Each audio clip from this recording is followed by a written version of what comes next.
Ni Lauro Visconde ang pagsasampa ng apela sa pag-absuelto sa mga akusado sa Visconde Massacre case. Para sa detalye may live report si Eliza Zamora Solis mula sa tanggapan ng Public Attorney's Office sa QC kung saan gaganapin ang isang press con. Eliza. Amelin, kakarating lang ni Attorney Persida Acosta dito sa Public Attorney's Office, kaya nga lang ay nasa closed-door meeting ito kasama ang dating NBI Director na si Mariano Mison. Kahapon nga ay sinabi nila magfa-file sila ng motion for reconsideration sa Korte Suprema. Final executory na, bibitayin na sila.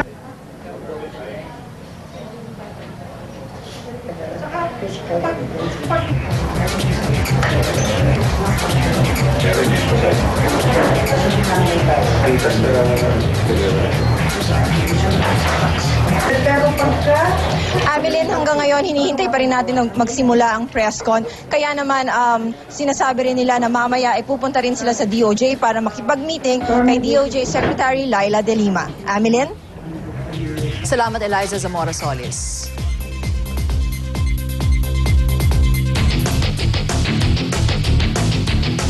Ang bawat reklamo may katapat na solusyon. Ito ang itimbre mo kay Tulfo. Isinumbong ng mga residente ng Barangay San Jose, Antipolo City ang dating nakaupong chairwoman na si Salvacion Gullon.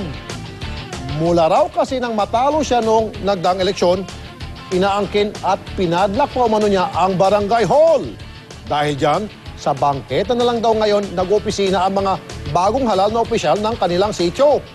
Tinangka raw kasing makiusap ng mga residente, pero dead ma raw si chairwoman. Abay, narito ang kanilang reklamo. Panurin niyo to.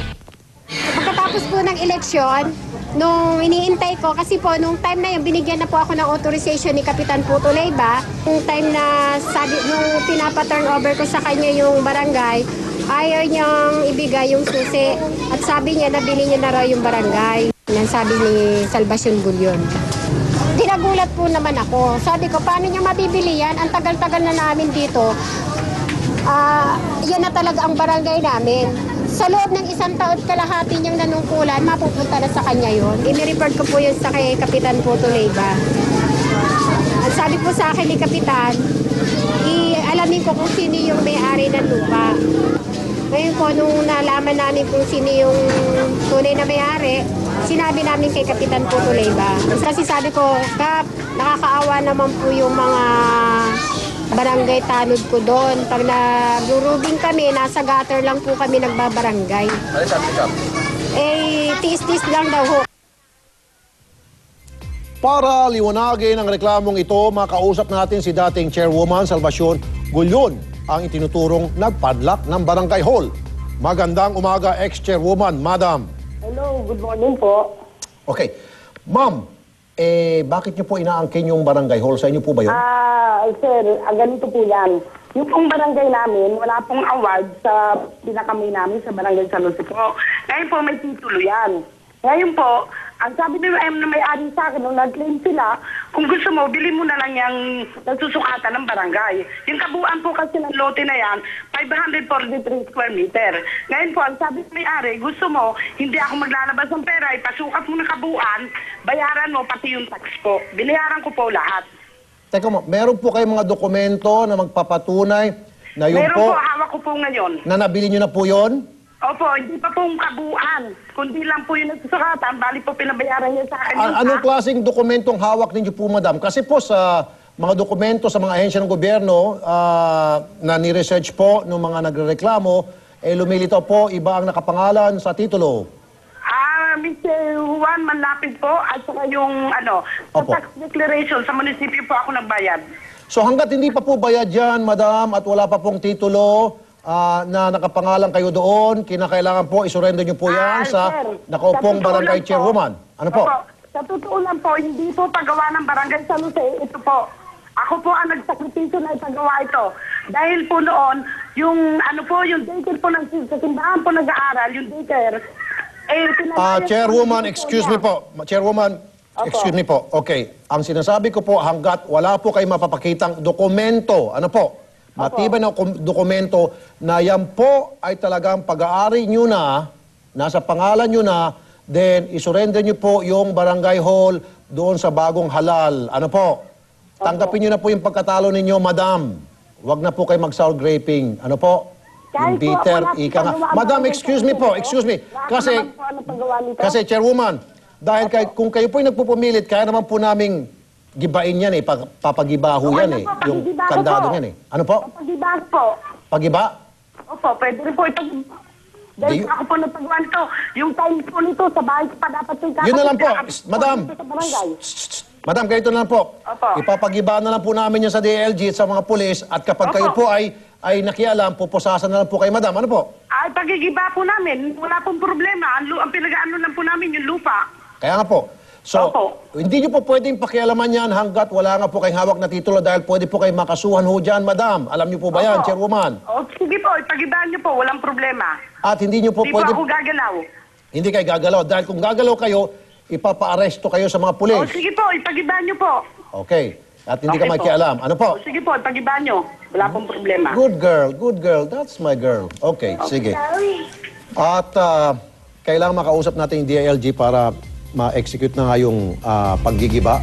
At kaklaruhin din, Rafi, kung talaga bang nagkaroon ng transaction si I don't think so. ex-chairwoman I at don't saka think yung so. tao, di ba? Wala siya may pakita. In Oo. fact, dapat kasi either may memorandum of agreement or mga check or at least magpakita yung nakapangalan doon kung nagkaroon nga sila ng usapan.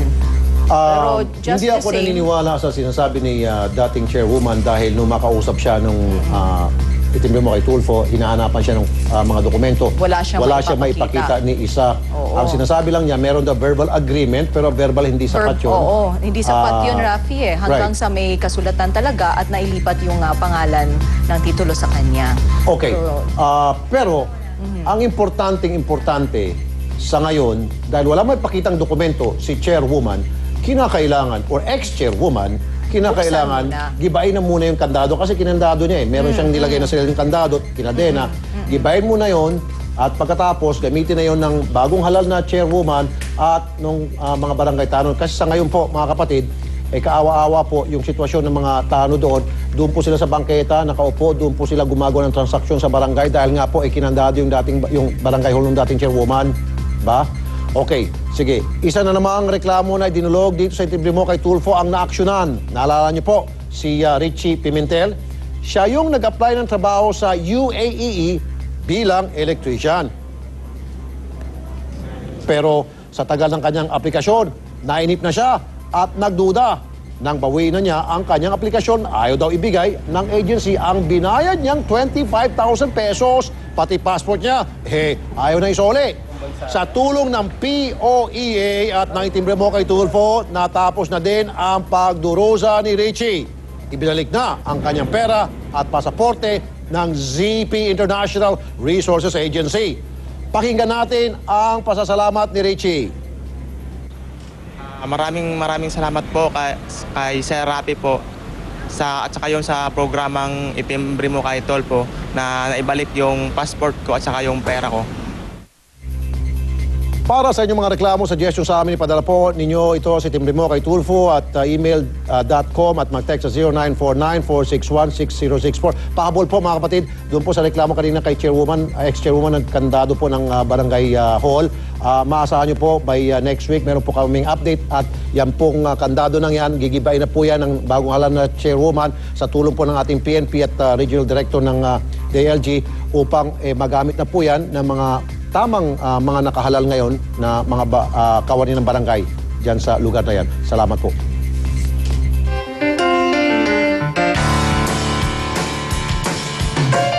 Narito na ang Kwentanong, mga tanong na may kwenta at may kwento ang kasagutan.